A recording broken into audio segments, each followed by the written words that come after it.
আপনারা যে যায় বলেন আমাদেরকে পুনর্বাসন ছাড়া আমরা কোনো কথাই আপনাদের মানব না।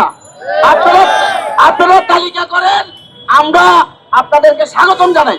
আপনারা তালিকা করেন, কিন্তু তালিকা করবেন আমাকে উচ্ছেদ করা, আমাকে বাড়ি ভাড়াইয়া বাসায় ভাড়াইয়া, এইটা কিন্তু আমরা মানুষ না। আমি কিন্তু আমি স্পষ্ট বলে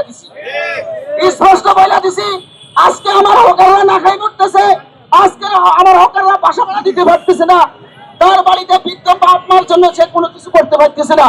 তাদেরকে আজকে যে অবস্থা করছেন, যে অসহায় করছেন, এই আওয়ামী লীগ স্টাইলে আপনারা করতেছেন। এইটা কিন্তু বাংলাদেশ হকার ইউনিয়ন মানবে না। আজকে আমাদের এখানে অনেক বড় কর্মসূচি হওয়ার কথা ছিল। আপনার সালাম ভাইকে আমরা সরকারকে সম্মান দেখাইয়া আমরা কিন্তু রাত্রে 11টার পরে অনেক জায়গা থেকে আমরা বলছি যে আজকে আপনারা আসার দরকার নাই, যেহেতু সালাম ভাই একটা রিকোয়েস্ট করছে, আমরা ওনার এই রিকোয়েস্টটা আমরা একটু রাখি, উনি দেখি আমাদের জন্য কি করে। আমি কিন্তু এখনো বলি পুনর্বাসন ছাড়া কোনো হকার উচ্ছেদ করা চলবে না।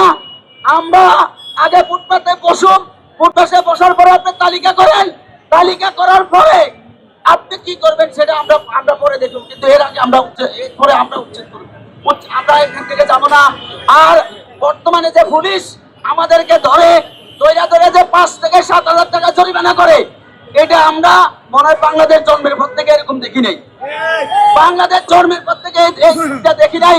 কালকে আমার কাছে বলাইল থেকে ফোন দিছে যে ভাই আমাদের 8-10 জন লোক ধরছে, একজন থেকে 7 থেকে 8,000 টাকা জরিমানা করছে। আমরা জানি যদি একজন হকার ধরে হয়তো 2 থেকে 300 টাকা বা 500 টাকা জরিমানা করে, কিন্তু 5 থেকে 7,000 টাকা একটা হকার দৈনিক কয় টাকা রুজি করে? হয়তো 500-700 টাকা। সে যদি জরা খাওয়ার পরে যদি 6 থেকে 7,000 টাকা জরিমানা দেয়, তাহলে তার সেই সালাদ সেটাই তো কাটটি কুটি কমাই যাইব। তো সুতরাং আপনাদের কাছে বিনীতভাবে অনুরোধ, আপনারা হকার্স ইউনিয়নের ডাকে আজকে এখানে আসছেন। আগামী রোববার আমরা ঢাকা দক্ষিণ সিটি কর্পোরেশনে যাব, আমাদের কথাগুলো আমরা ওখানে বলবো। আজকে কমিশনার সাহেবের এখানে আমরা সবকিছু বলবো, বলার পরে আগামী রোববার আমরা ওখানে যাব। আপনারা ওখানে থাকবেন।